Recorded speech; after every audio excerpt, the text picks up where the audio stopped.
All right, welcome everyone to this week's video.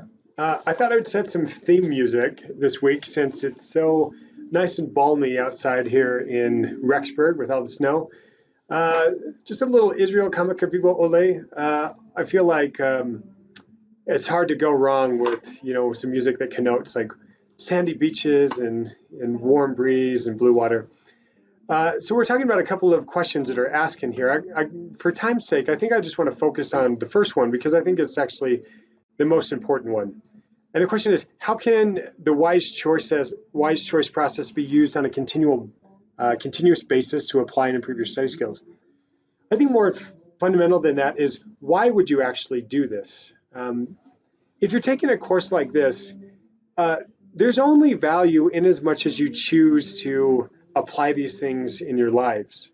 And if choosing to apply something like the wise choice process in your life, you have to see like, what's in it for me. And at initial blush, it might seem kind of like annoying to go through this process of, okay, I've got to take personal responsibility. I'm listening to the way that I talk to myself, like with both my inner critic and my inner guide, and choosing to kind of listen more to my inner guide and then act in accordance with that inner guide. Um, Thinking about that, it might kind of seem like a drag, kind of annoying to actually like apply those things. But people who are really effective in their lives, they apply the wise choice process or something similar to that, and they practice it either consciously or maybe even subconsciously. But they practice it over and over again. That it's just who they are, and it's why they make more productive and effective choices in their lives, right? If we're struggling with these things, then we have this opportunity, right? So if you're asking like, why would I do this? We will try it out, right? Because knowing a thing is two parts. It's being able to describe that thing. I can describe what the wise choice process is, but more importantly is procedural knowledge, right? Doing that thing. And those are knowing a thing and doing a thing, not the same. It's not necessarily the same. They're opposite sides of the same coin. And that's like this coin of knowledge, right? There's declarative knowledge. I can declare something, I can describe it. There's behavioral or procedural knowledge. I can do that thing. I know how, I've experienced it. Therefore, I know what the experience is like. So coming to this, if you're going to find out what's in it for you, you got to try it out, right? And if it's going to be, this class is going to be valuable, try it out and see how it goes. Not just with study skills, but with other challenges that you have in your life. And it's in the doing of these things that you realize the value that exists for that particular thing. But you have to be intentional. And if you are intentionally practicing it and practicing and practicing it, practice makes permanent, right? It doesn't necessarily make perfect, it makes permanent, right?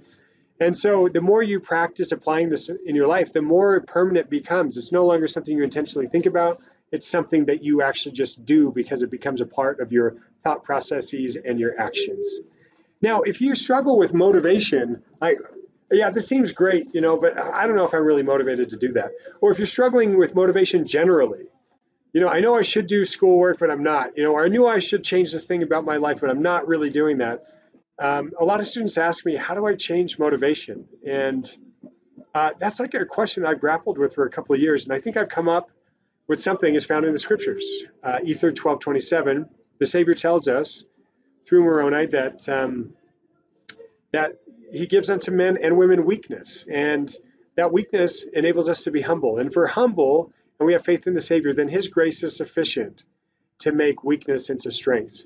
And if you look at motivation or lack of motivation, it's not a strength. Being unmotivated isn't a strength. It's a weakness, right? But if we ask the Savior for his help and we believe that he can help us and then act in accordance with that belief, then that miracle will come in our lives where we'll feel his grace, we'll feel it empower us. So if you feel like any of this is germane to you, I hope this video has been a little bit helpful. I think I'll end there for now. I just appreciate everyone taking the time to watch this. I look forward to your responses this week.